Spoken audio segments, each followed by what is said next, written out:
Aloha everybody, my name is John Fritzler and this is my 25th birthday video. Thanks for checking it out. It's an honor to be alive, a quarter of a century, and I'm graduating from the University of Hawaii next week. Stoked to be alive. And you know, if I could ask one thing from everybody out there for my birthday, it would be that you watch this video. Because you know what, it's like the laws of attraction. The more positive initiatives you put out, the more that are going to come back. And so thank you so much for checking this out. Now, I want to start off by saying that never before in the history of mankind has the world been more connected than it is today. And it's such a great opportunity because we have all these different countries and cultures that are now starting to fuse together. I mean, we have this huge opportunity where we're able to travel the world and study and become scholars and be able to take on all these new cultures as our own. And so it's such a great time to be alive. But when you think about it, the quality of life that we have on this planet really comes down to how creative we can be with this opportunity. I think we can all agree that if we want to prolong the existence of mankind on this planet, we need to change the way we do things around here a little bit. You know, we have a lot of demands. We really need to, decrease demand for bottled water. We need to decrease our demand for oil. We need to stop using plastic bags. We need to stop creating so much waste. But I feel like we're being trained to be consumers. You know, it's like we purchase school so that we can purchase food and a house and a family. But, why would I want to bring a child into a world where you need a degree to afford clean water? I mean, do your research. There's a lot of stuff that's going to be happening in the near future, and unless we make a change in ourselves and in our communities, then, we're inevitably going to use up all our resources. But we need a plan.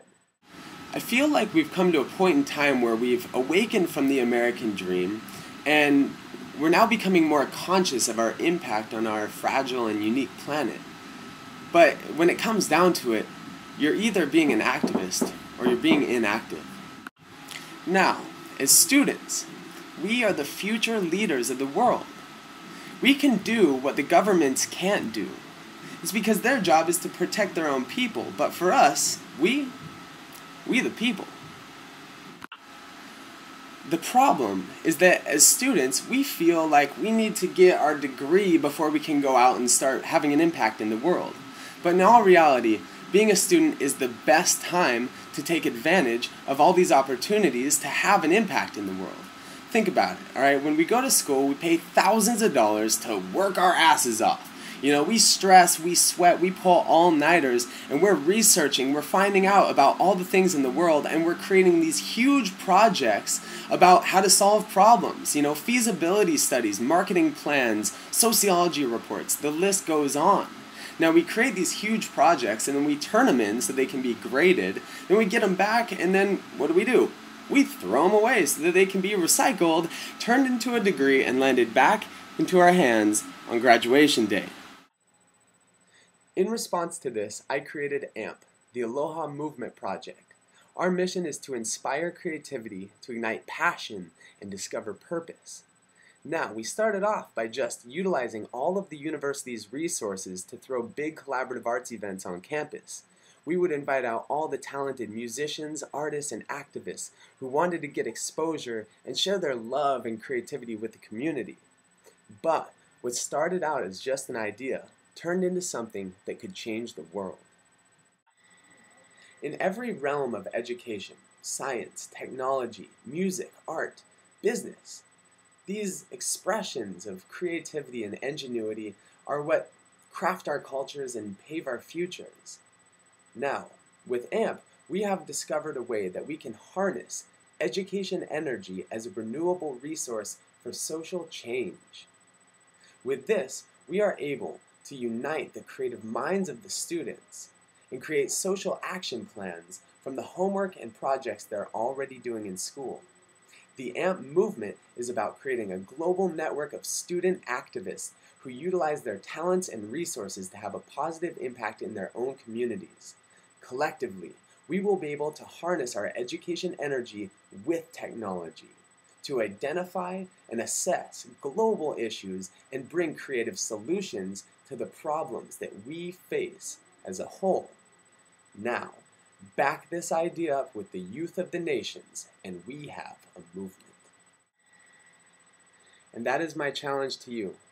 In 2011, AMP is seeking passionate students from around the world to plant an AMP within their university. We already have 3 AMPs nationally in America. In fact, AMP Alaska has been going for over a year. Here in Hawaii, we've collaborated with over 30 events and helped so many organizations. We get all of our members VIP at all the events we go to. It's so much fun. We're the only student organization at the University of Hawaii that has an internship for college credits. We're doing an honors program so that we can harness the best education energy our school has to offer. We're doing a high school mentorship program. We're the only student organization that gets access to the stage in the dorm's courtyard where we do big open mic nights. We are helping so many student organizations amplify their mission.